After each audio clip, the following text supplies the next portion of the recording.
Hello and thanks for joining us on your channel of choice, Africa Independent Television AIT. Welcome to the Signature Show. I am Mwabweze Njoku. In this edition of the program this Sunday, a harvest of accidents and deaths, and now a loss of over 14 million naira daily for Mararaba gridlock. What can the Nasarawa State government do? Frightening statistics on wife and female battering in the southeast. Death of Osinachi Nwachukwu points to a shameful trend. Buhari's preferred successor. Has the sacrificial lamb thrown his hat into the ring that could claim his own life? We will tell you who the likely candidate is. Thank you again to a man of little patience. I'm sure that you will not want to miss our conversation on any of these issues. Just stay with us. When the issues matter and the need to know matters. The chief of staff of Nigeria couldn't go to his village because it was being occupied by Boko Haram. Politicians and political parties have massively used money to buy votes and to change the course of electoral direction. You will also remember the very APC itself set up a Rufai committee recommending restructuring doesn't mean anything. Go back to federalism. Or the fun and the fair to relieve everyday care. Life is a riddle, my son. The land bled when Uvoranwen was put in shackles. Heaven wept when Saruwiwa was laid to rest. Everything comes with the Just Too Funny. Everything comes with who I am. The Signature Show, your show that matters, on AIT every Sunday at 2 p.m. But let me first apologize to you that we did not bring you this program last week. That was Easter Sunday. Now, you know that we are a very religious people. And so all our programs for the Easter period were to put you in a frame of mind to reflect on Easter and the whole essence of life. I hope we had a rewarding Easter celebration. You see, while I rested and reflected, I asked myself this question, which I want to share with you this afternoon. What is President Muhammadu Buhari's life philosophy, value, and principle of governance? In all things, stand aloof, remain unfeeling, care very little, and remain taciturn. Now, has Muhammadu Buhari encountered leaders of other nations like Churchill, Nehru, Golda Meir, Hitler, Gandhi, Mandela, Kenneth Kaunda, men who rallied their nations in times of existential threat to their nationhood? Has President Muhammadu Buhari ever cuddled a child, watched the smile and developed a warmth in his own heart for the innocent and carefree thought? Can he feel a deep sense of loss, a void, if by any circumstance that child dies? I am agitated, honestly very agitated, that politics is going on full throttle. Governor Simon Lalong of Plateau State is in Abuja negotiating political positions while Plateau State is burning. In one day, 78 citizens of Plateau State were killed, and Lalong keeps discussing power sharing in Abuja. 168 killed in 3 months, and the governor is at peace with himself. And in Benue State, communities are unendingly being cut down in 20s, 30s, and 50s. A member of my editorial board came to a meeting last week, clutching statistics of his kindred folks and community members murdered the previous day. He let out a sigh, and tears rolled down his cheeks, because he knew the victims in person. And President Muhammadu Buhari has said nothing to the governors who leave their states to human butchers and congregate in Abuja to discuss how to steal power. and to continue to rape the nation and convert our collective wealth to their personal use. Maybe that is the way of generals. If it is, then Nigeria does not need a general. This country needs a humanist, a philosopher, a principled and compassionate leader, and a man with familial feeling, with clear vision of a nation that works for all and feels for all. That's what I think. This is the Signature Show on AIT. We'll take a break and return shortly. Please stay with us.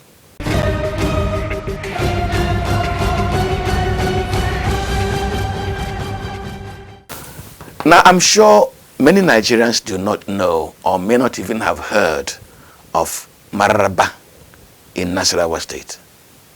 By World Population Survey, Maraba is the world's fastest growing slum. This slum has spawned satellite estates and development areas, all of which empty into the Abuja-Kefi Expressway. Apart from the satellite residential and smallholder businesses which Maraba bustling population has attracted, every morning in Maraba, there are new arrivals of healthy young men and women, as well as 10s and 20s of children who line the median as beggars. At the rush hours in the morning and evening, Maraba makes a mockery of Lagos in respect of the gridlock. Cars, tricycle operators, motorcyclists, and all manner of government agency drivers drive in any and every direction that suits their sense of importance, urgency, or their claim to right. Right at the foot of the pedestrian bridge, traffic control officials stop motorists to allow pedestrians to cross the 6-lane expressway. In consequence, Maraba is Nasarawa State's orthopedic economic sector. Bones are broken, people are knocked dead, tempers flare, and touts rule. Yet, there's a footbridge to at least mitigate the daily loss of lives. The attitude of the Nasarawa state government and Kari local government authorities is that God knows everything that happens. If people get killed, God knows. He has permitted it. Maybe. But things don't just happen. Man makes things happen. And some residents of Maraba have been speaking to the Signature Show.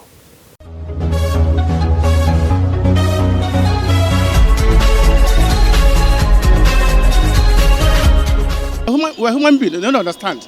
Because person can do issue of this flyover to make everybody's safety. But every time accident, Okada, that's why they have accident for this issue of this road. They play more task force. Because sometimes they bring task force, sometimes they consider them again. So that's the issue of task force, to put this in order. Government want you people to help us. In fact, because there's a lot of challenges that we are passing through, especially Nasarawa, because Nasarawa is the largest local government in Nasarawa State. We have a lot of challenges. Like Okada, they don't have patience. Like Ekenapie, they don't have patience. And people are having accidents all the time. Without you people assistance, we cannot cope in this country. My advice to the state government, which is the Nasarawa state government, is to set up a kind of a law enforcement of officials that will be enforcing the law.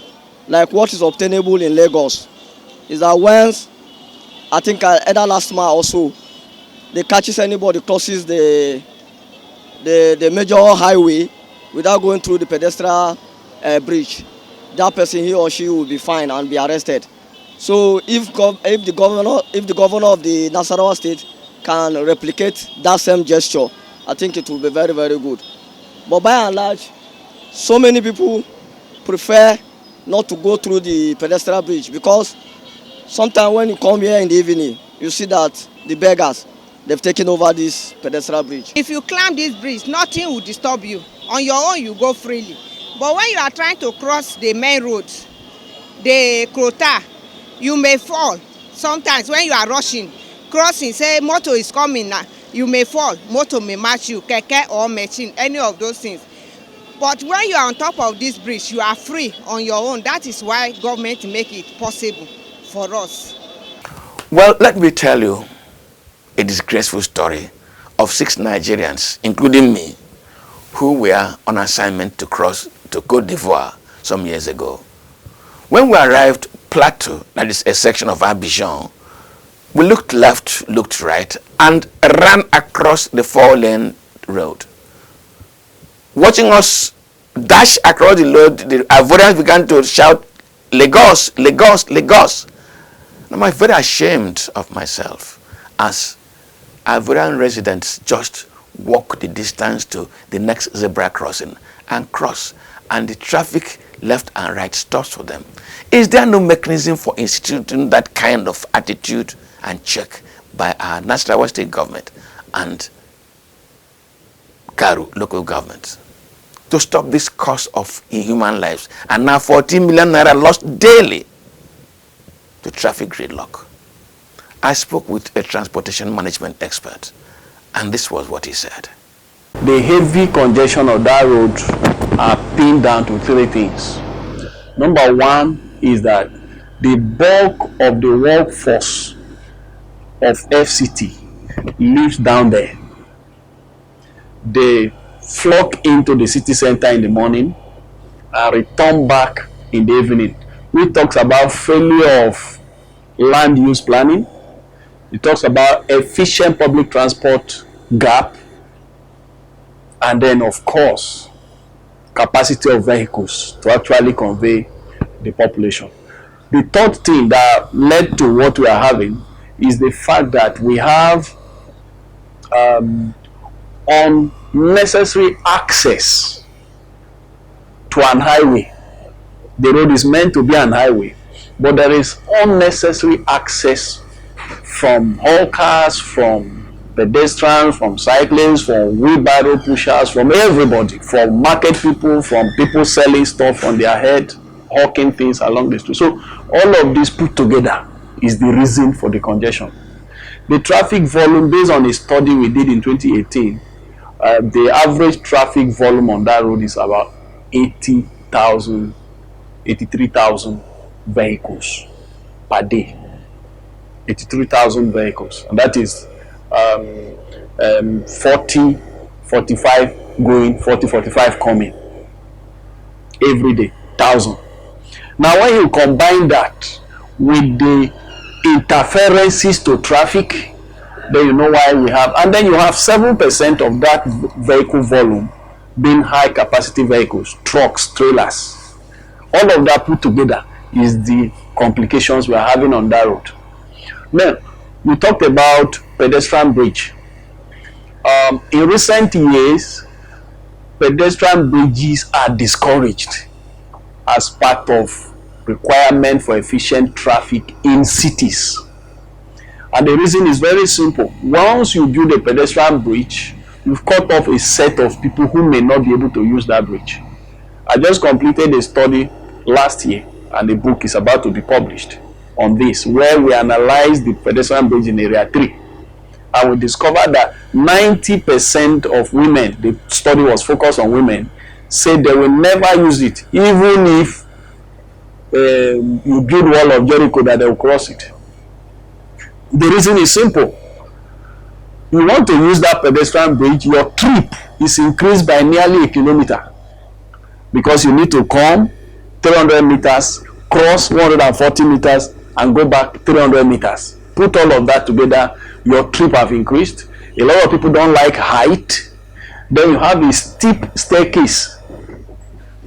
Instead of a flattened staircase that people can go from a distance and flow across, it's too steep. So those who don't like height, those who can't climb fast, people who are carrying load or carrying children on the back cannot climb them. And to that effect, they will rather jump through the speeding traffic, which is one of the problems of that road.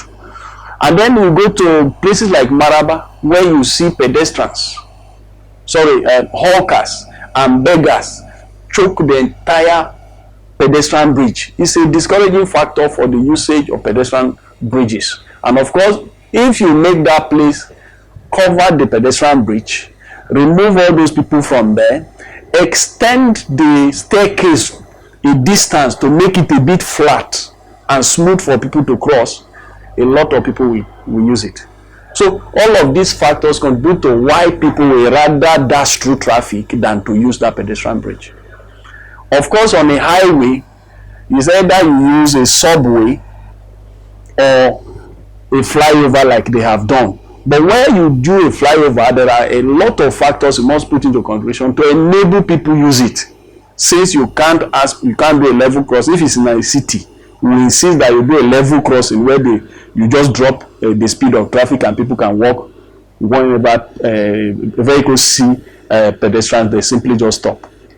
But for an highway like that, yes, the pedestrian bridge can be there, but there are a number of factors you need to put into consideration to enable people use it, which is lacking. Now, after saying that, the security agencies there, like you were mentioning earlier, the security agencies stop traffic for pedestrians to cross where there is a bridge.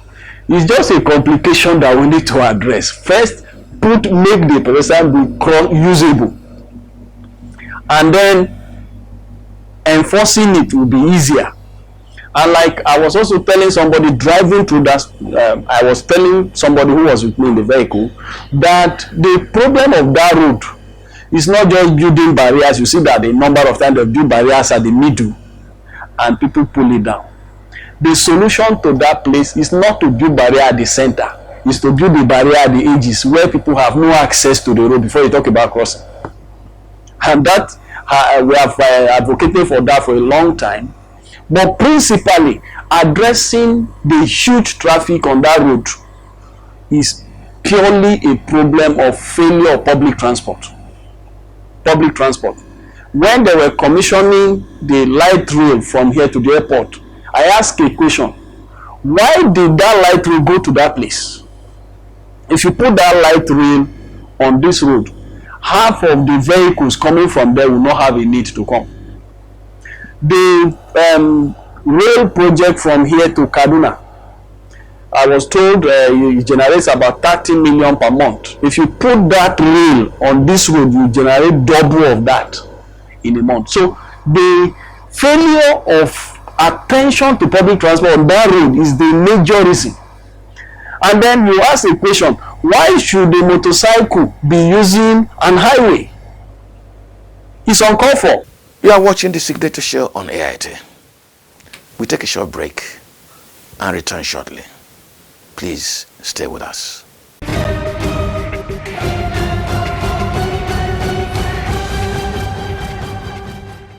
Now, you remember that President Muhammad Buhari at a media interview expressed his fear that his preferred successor could be assassinated if he mentioned who he was openly.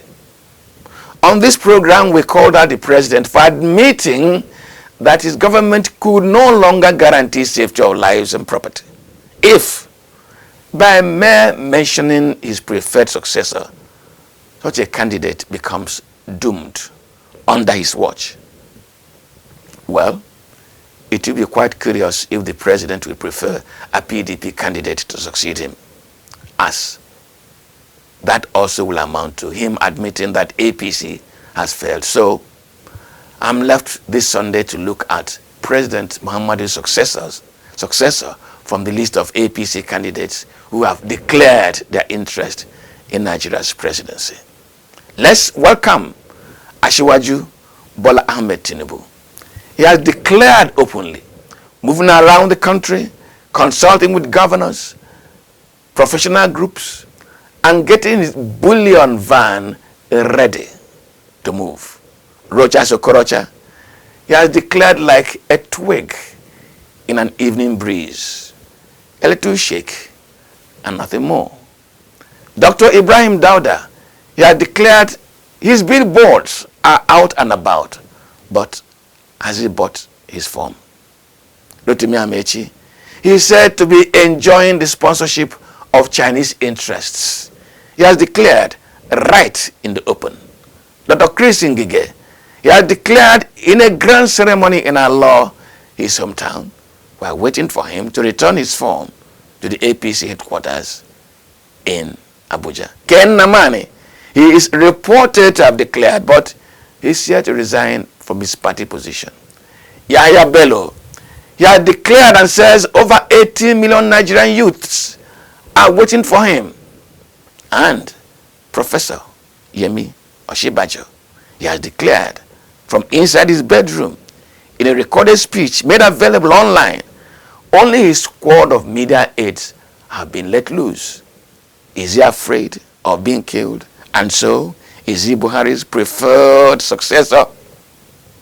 We spoke to some political analysts who looked into their crystal ball.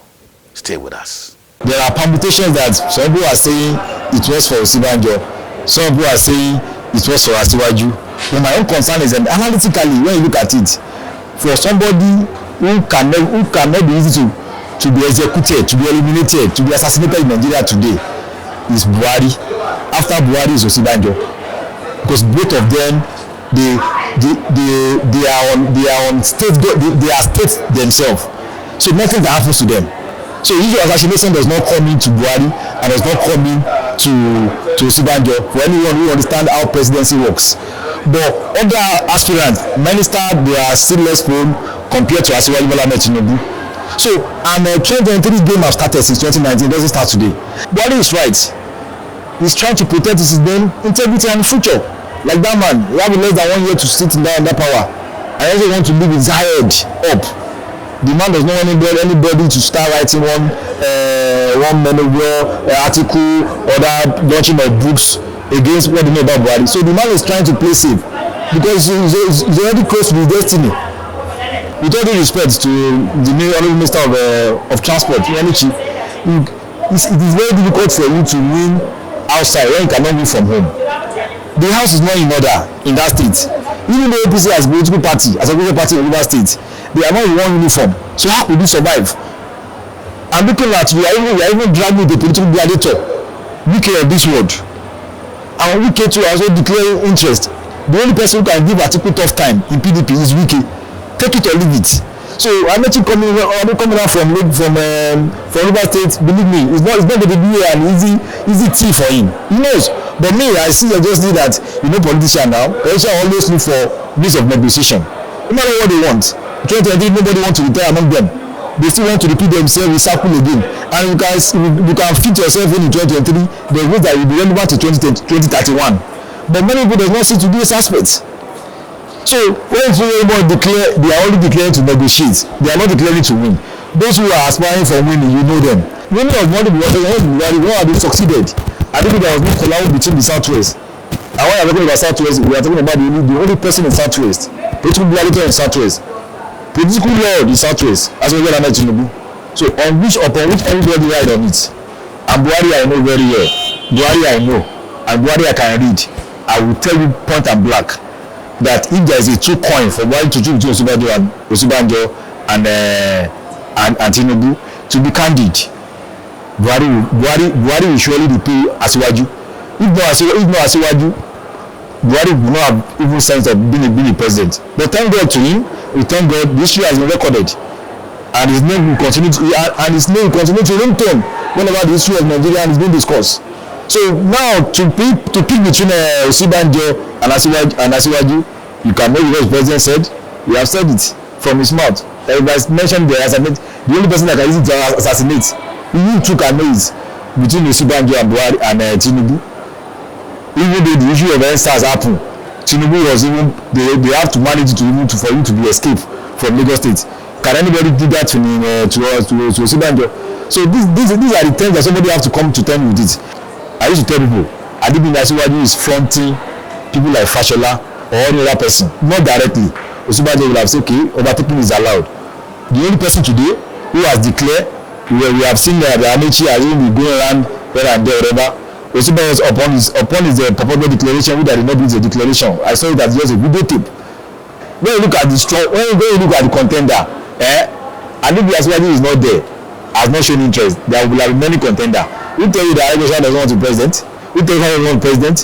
There will have been flood of many aspirants. coming out, but in line with what President have said, and in line with what Bola Tinubu has done from Buhari, 2023 is going to be a payback time. To be candid, if not because Bola Tinubu, nobody knows Osinbajo. And Buhari is not somebody that doesn't know what Buhari can never be a traitor.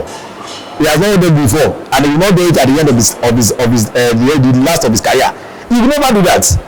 Okay, and the question is that if somebody Buhari cannot trust for 2 weeks, power when he went to trying to travel out for holiday, if you cannot trust somebody for 2 weeks, you think you can trust that person for 4 years?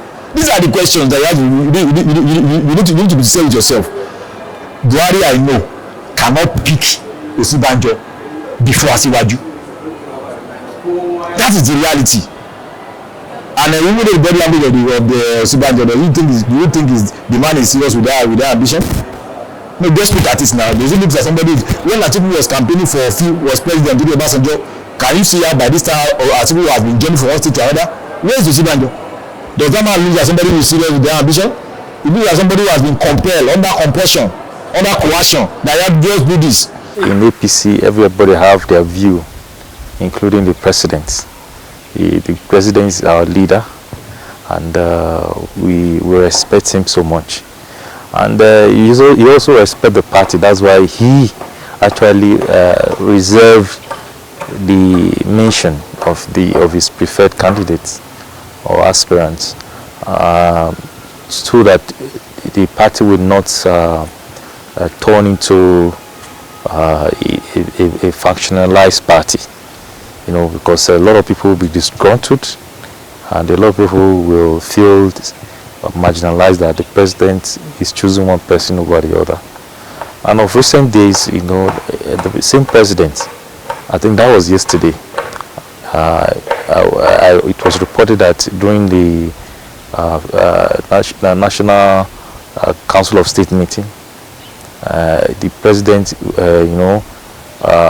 frontally told all the attendees that, look, everybody should go and stock it out. Go to the delegates and win the hearts of the delegates. That is democracy for you. We believe the president is a Democrat. That's why he is giving everybody the platform.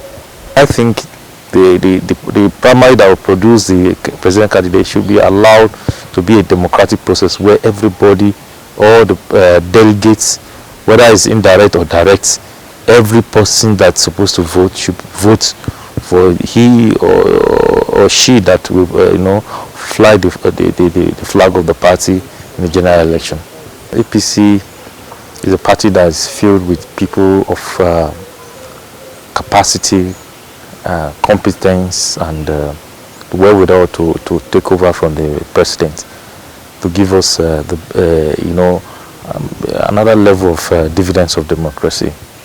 We are not short of personalities and candidates.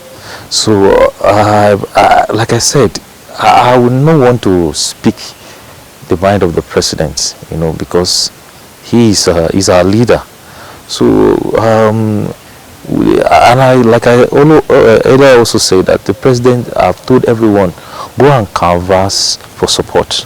And that's why you see all of them crisscrossing the whole country, meeting with senators, meeting with the Progressive Governors Forum, that is the APC governors, meeting with House of Rep. They are all doing what they have to do. Because let me tell you, if by any happenstance, a candidate emerge through undemocratic process, it will be unwell for APC. Even if the president has a favorite, but he has to tell the favorite, go and do your own work. I'm sure right now, primary is just less than 2 months to go. So I'm sure one of the favorite of the president must have declared so far. The body language of the hierarchy of the party seems to show that there is a direction that the next presidency has to come from. Now, penultimate Sunday, we told you that we would treat what we call yoked marriages, a Southeast epidemic. Now, a survey on Nigeria shows that the incidence of violence against women is a national phenomenon, and so we decided to use the death of Osinachi Nwachukwu, a gospel music singer who incidentally hails from the southeast, to examine, converse on the challenge of violence against women in Nigeria.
Now, Minister of Women Affairs, Pauline Talen, has promised that Osinachi will be given justice. But why do we have this rush of brutish violence on women? It is the subject of our conversation, as I said, with two Fulbright scholars, Nkechi Nwankwo, a PhD holder, United Nations consultant on development, and a woman's activist, and Adeze Ojukwu, winner of Social Transformation Service from the U.S. Embassy in Nigeria, communications expert and publisher. Please stay with us.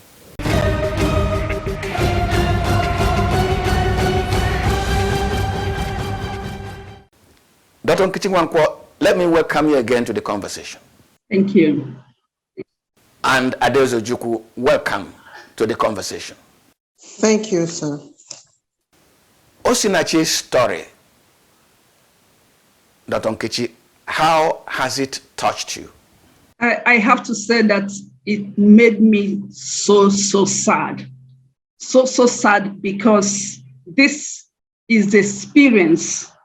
It underscores what has been going on. This one has come out in the open, but there are probably many more people, many more women who are facing this kind of life-threatening, and now we can see that it's beyond life-threatening, that is a death situation, where partners and husbands and are beating up those who are closest to them.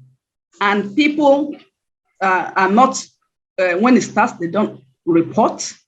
And even when people report, they don't get the attention. And people will say, oh, don't talk about it.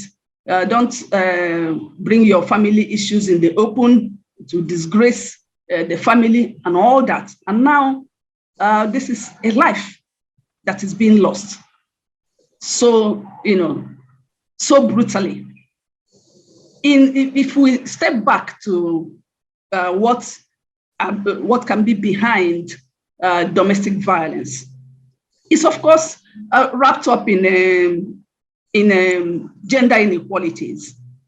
That there are motive for each situation. There may be various triggers, but basically at the foundation of it is inequalities in relationships that makes it okay, that makes somebody think they should beat another person. In this case, the man would want to lord it over his wife, and he beats the woman, and people around say, oh, because he's a man, you have to endure it, and all of that. Yeah, Adeze, the stories in the social media indicate that this violence, this beating suffered by Osinachi had gone on longer than just the one that took her life.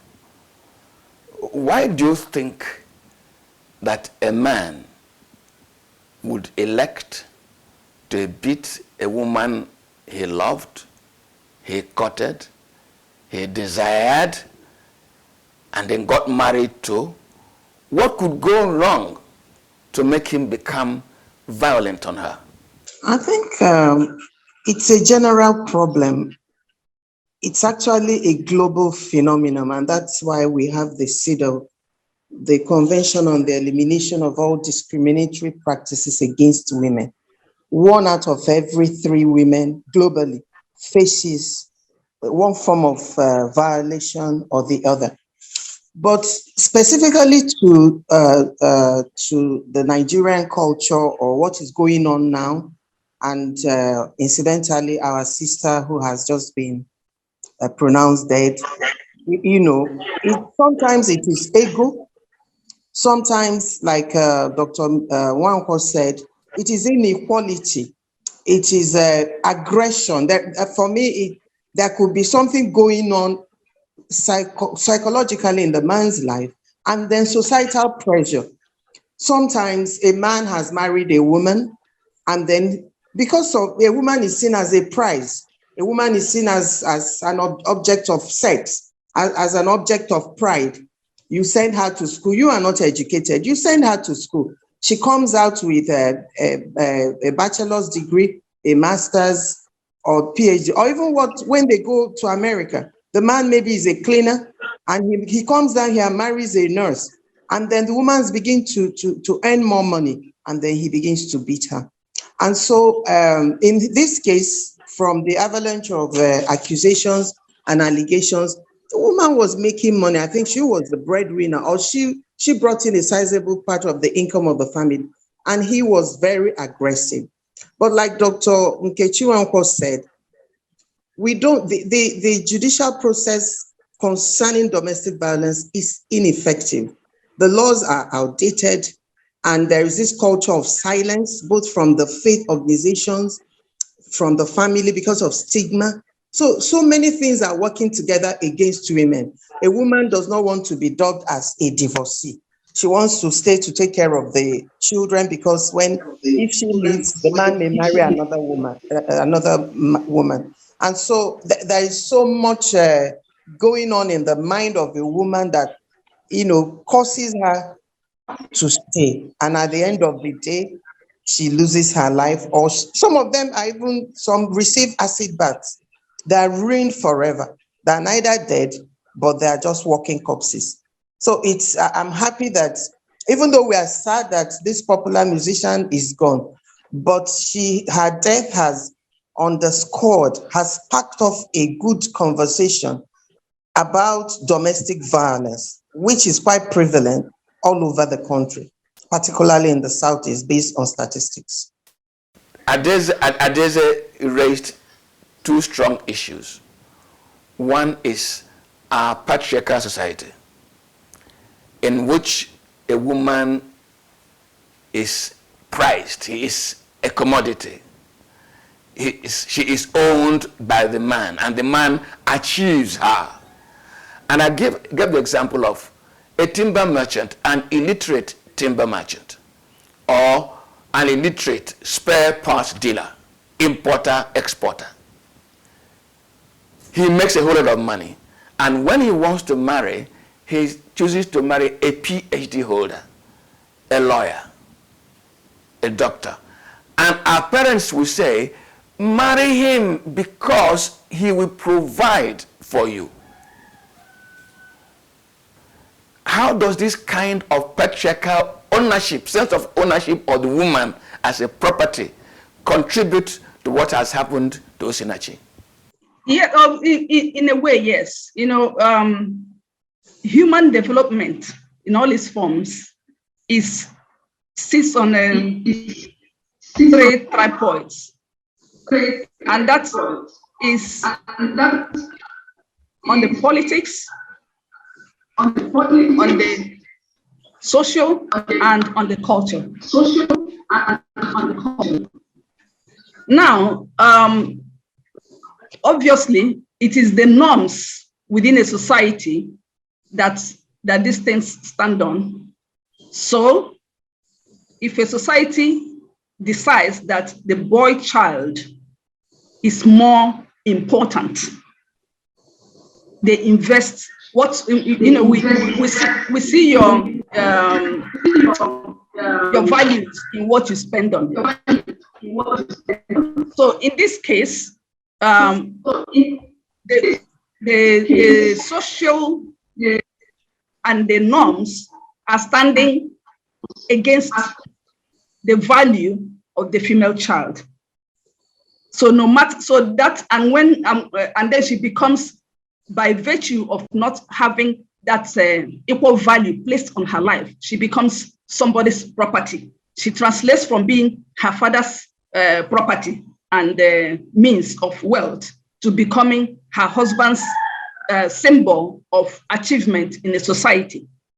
And that's the grounding of it. And then when you talk about the timber merchants and the lack of desire that is now becoming prevalent for young men, they have seen that the education is no longer the path to employment and economic gain. So they move smartly to what is. And having moved there, they also recognize that there's a lingering value on education. So they use their quote unquote their property of women to acquire this other wealth just in case it becomes important.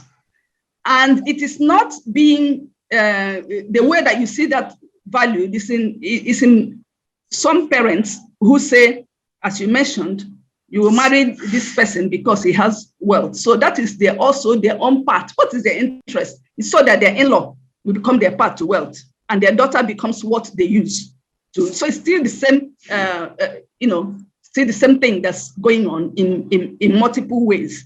And the way around it, first and foremost, is the value on seeing that each human being, male or female, is of equal value. If we agree on that, then it will not matter to us. It will not be, we will not be looking at the girl child as something that we will use to get something, both from the father and from the husband. And now that's when you talk about that, I have somebody like you who has a PhD. It's not. It's something, it becomes an acquisition. But if parents value their girls enough to say, I need you to have your own aspiration in life, achieve what you want to achieve. If some man comes, if you and a man meet and you want to build a life together, it will be a partnership, because that's what marriage is supposed to be, a partnership of people who love themselves and are there for the mutual support and growth of one another, not one being the one who brings me wealth and then I'm his, his trophy for showing off to whoever. Thank you. Adeze, we are going to tie two issues together. First, the value we place on the girl child. Then we move over to what we can do, because as the value is no longer on education for some boys, in order to because they can acquire a PhD holder, a doctor, for as long as they've made money, it also seems to be discouraging the boys themselves from going to school. When they make their money, they acquire the girl of any standing. But in the northern part of the country, if I'm permitted, if it's not too sensitive, the girls themselves look forward to being married at 12, 13, 14, 15, 16, when they become the big man's property. They look forward to it. And at any time it pleases the man, he throws her off and acquires a new one. Does this kind of situation breed the kind of challenge that Osinachi has faced? The boys are no longer going to school. The culture allows you to acquire and throw away the woman anytime it pleases you. Yes, there are two different scenarios because in Nigeria we have our cultural differences and complexities, true. But you will know, just like Dr. Wanko said, globally, there is a preference for the girl child. In India, it got to the point that they even, discard the fetus if it's a female. But they put a law and that has stopped, or that has significantly stopped. I don't know if it has stopped permanently, totally. In Nigeria, there are differences. What goes on in the north is different. I beg to disagree that a girl child that is 9 or 10 is looking forward to marriage.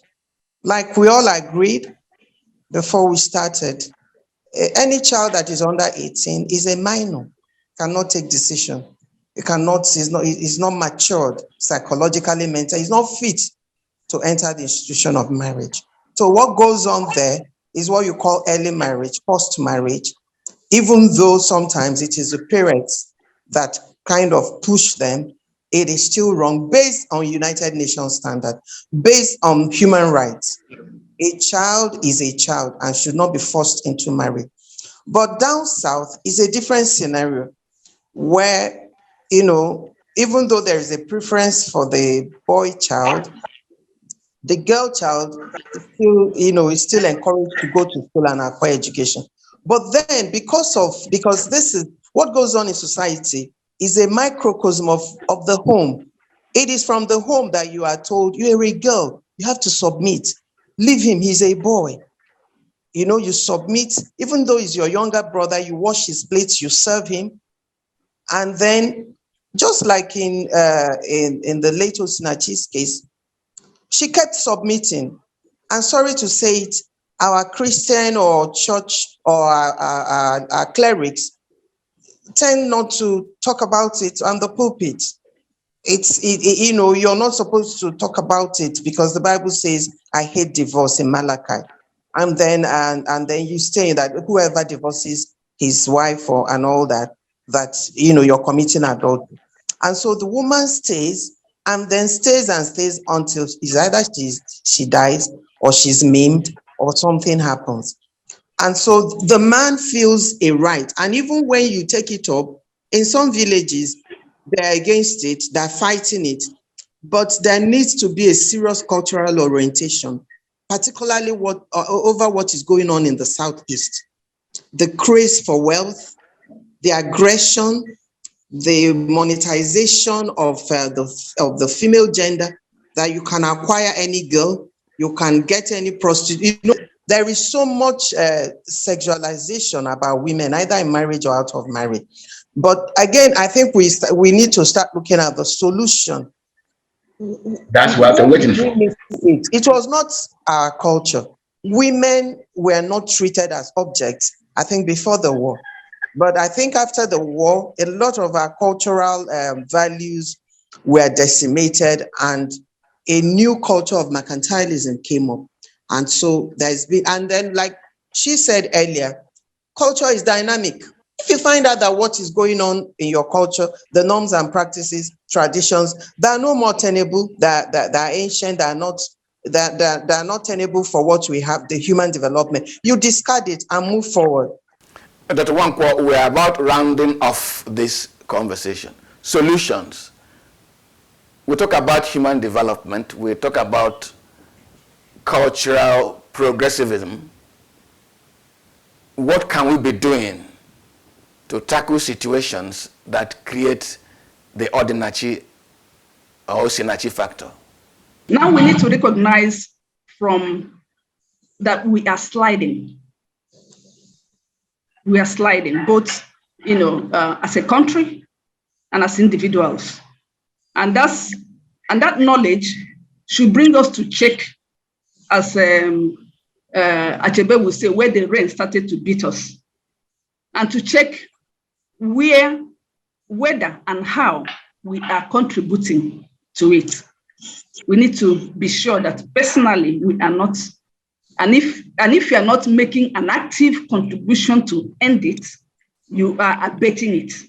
That is my submission. Each of us needs to engage. We all have a sphere of influence, and we have a place where we can put our voices, even at least in our families.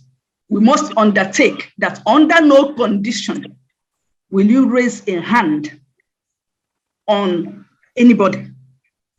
No condition.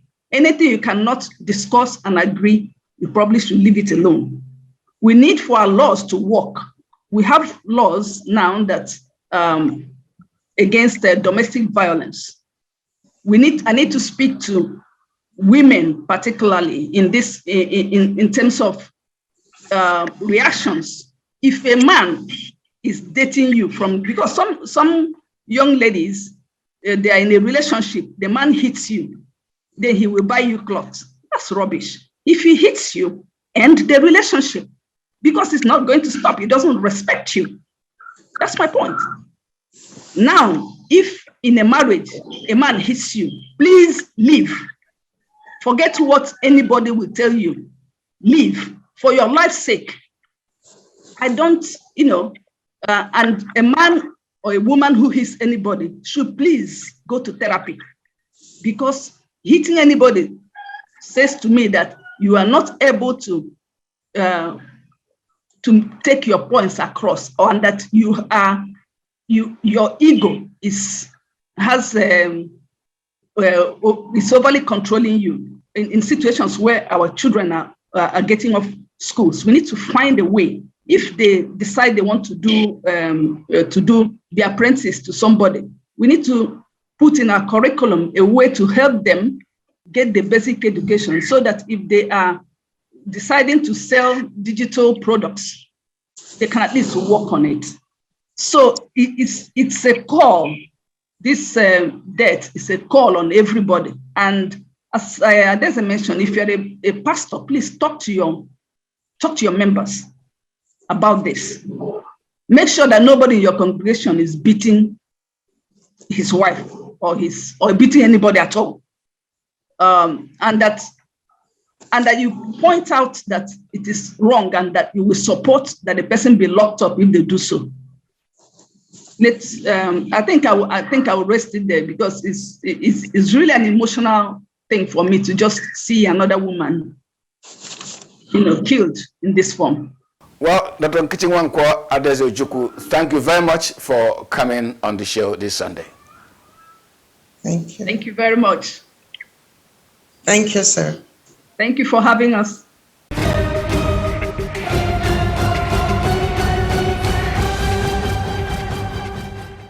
Well, let's once again thank Nkichinwankwo and Adeze. At the same time, let us thank for the second time in the last 2 episodes of the program, a man who calls for patience as Nigeria tackles her many, many problems.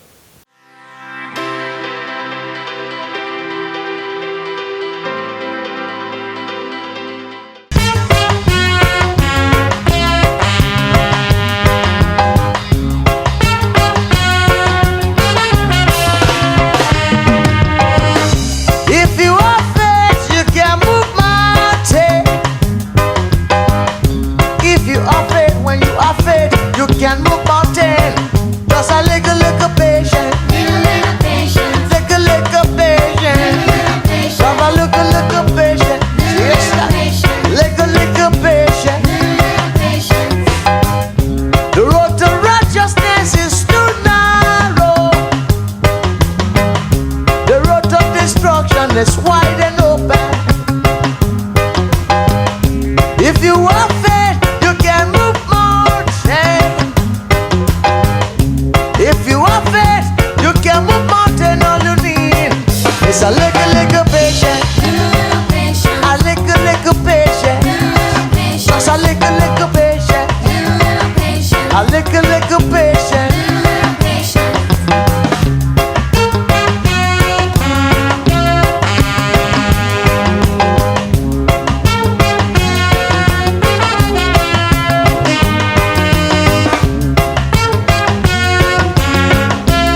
Well, that's our package for this Sunday. Let's meet next week. I am Wabos Njoku. Good afternoon.